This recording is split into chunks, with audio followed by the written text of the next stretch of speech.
Oi, oi, todos estão bem, muito bem, né? Vamos para a nossa disciplina de história, dar continuidade, né, à nossa aula. Então, com os conteúdos de Confidência Mineira, né, ou Conjuração Mineira, e também Conjuração Baiana, tá bom? Vamos iniciar pela nossa Inconfidência Mineira, né? Inconfidência Mineira, vamos lá? A Inconfidência Mineira, que também é conhecida como Conjuração Mineira, foi um movimento de caráter separatista que ocorreu no então Capitania de Minas Gerais em 1789.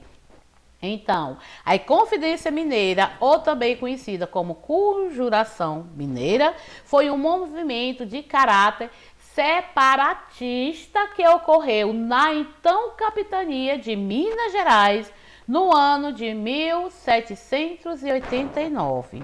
O objetivo, né, da Inconfidência Mineira era proclamar uma república independente. Mas na segunda metade do século XVIII, a economia mineradora dava os primeiros sinais de enfraquecimento, né? Estava acabando, abaixando aí a economia de Minas, né? O problema de contrabando, a escassez do ouro nas minas e a profunda dependência econômica, né, fizeram com que Portugal aumentasse os impostos e a fiscalização sobre as atividades, né, empreendidas na colônia.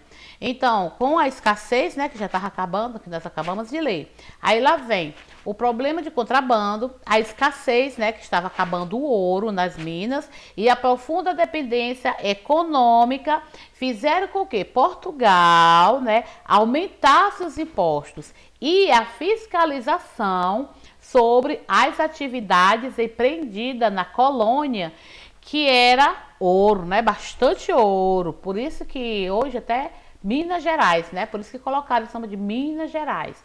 Mas com a produção de ouro começou a diminuir também, os mineradores não conseguiam pagar os impostos que o governo português exigia.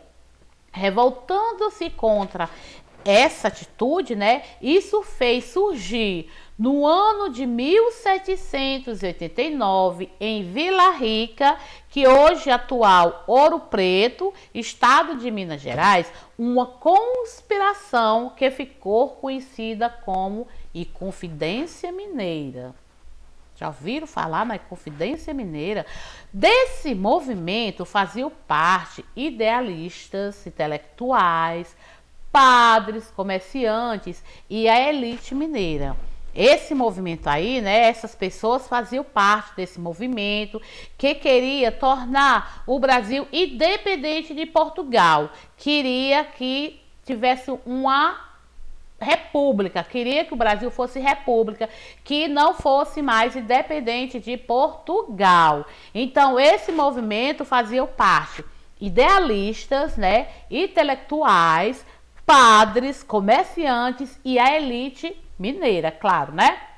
Mas entre eles destacou-se um homem simples e muito corajoso, dentista, ambulante, né? Ambulante mascate, garimpeiro e militar chamado Joaquim José da Silva Xavier, apelidado de Tiradentes, né?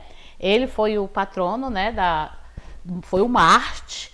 Tiradentes, né, foi enforcado, esquartejado, enforcado, né? Até hoje, o dia dele, 21 de abril, é feriado, né?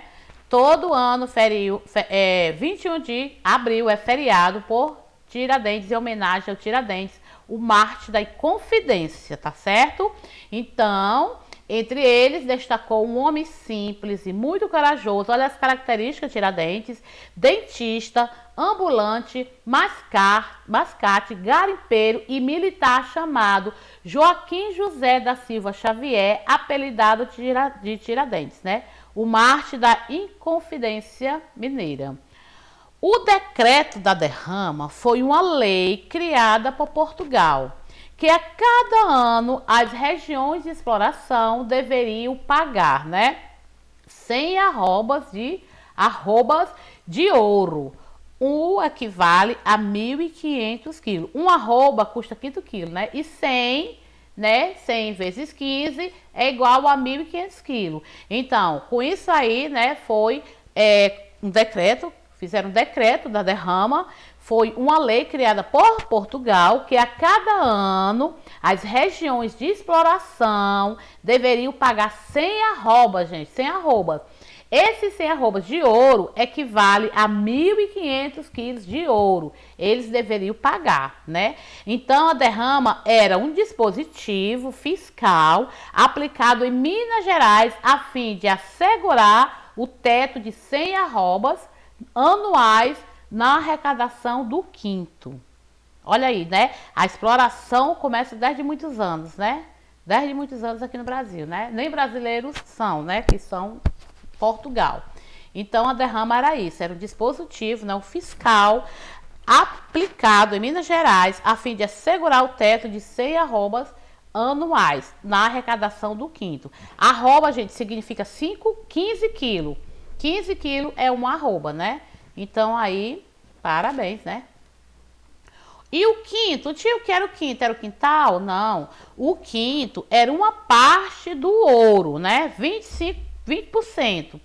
E ficava para o governo como forma de pagamento do imposto. Tudo, né, gente? Tudo na base disso aqui, ó, né? Tudo rola com isso aqui. Então, o quinto era uma parte do ouro, né? Que essa parte, 20%. E ficava para o governo como forma de pagamento do imposto, tá?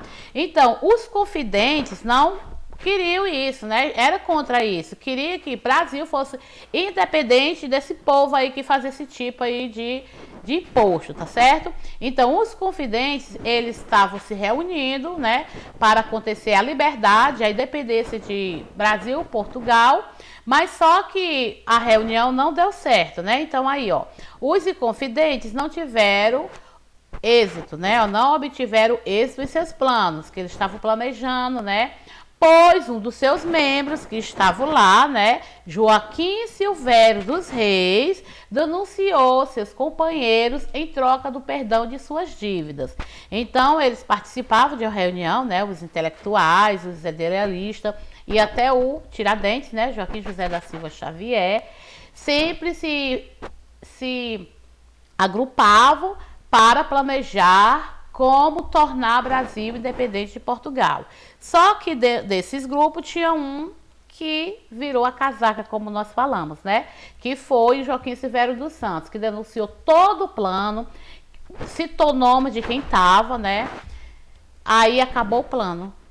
Acabou o plano de tornar independente o Brasil de Portugal, né? Então, os confidentes não obtiveram êxito, né, em seus planos, pois um de seus membros, que foi o Joaquim Silvério dos Reis, denunciou seus companheiros em troca do perdão de suas dívidas, né? Ele foi covarde, né, gente? Aí, com o resultado da traição de Silvério dos Reis, alguns confidentes foram expulsos do país e outros foram presos, né? E o seu principal líder, que é o Tiradentes, que foi o Tiradentes, ele foi enforcado e esquartejado no dia 21 de abril de 1792, na cidade do Rio de Janeiro, né? Apesar de frustrada, a Inconfidência deixou uma semente da luta pela liberdade, né? Que foi a continuação, né? Não é mesmo, gente? Uma pessoa lutar pela liberdade, vir outro e trair, né? Tá lá dentro, agrupado aí. Por isso que nós não podemos confiar em todo mundo, né? Agora vamos para a Conjuração Baiana, né? Teve a Inconfidência Mineira, claro, em Minas Gerais. Agora para a Conjuração Baiana, claro, na Bahia, né? Então, outro movimento surgiu na Bahia em 1798. Porém, com característica bem distinta dos anteriores, principalmente em relação a seus participantes, oriundos natural, né, de origem das camadas mais pobres da população, negros e mestiços, né? Na conjuração mineira, na Inconfidência Mineira, eram idealistas, né? A elite, né? Então aí não, aí é natural, né? Oriundos, a pessoa natural, os nativos da cidade mesmo, né?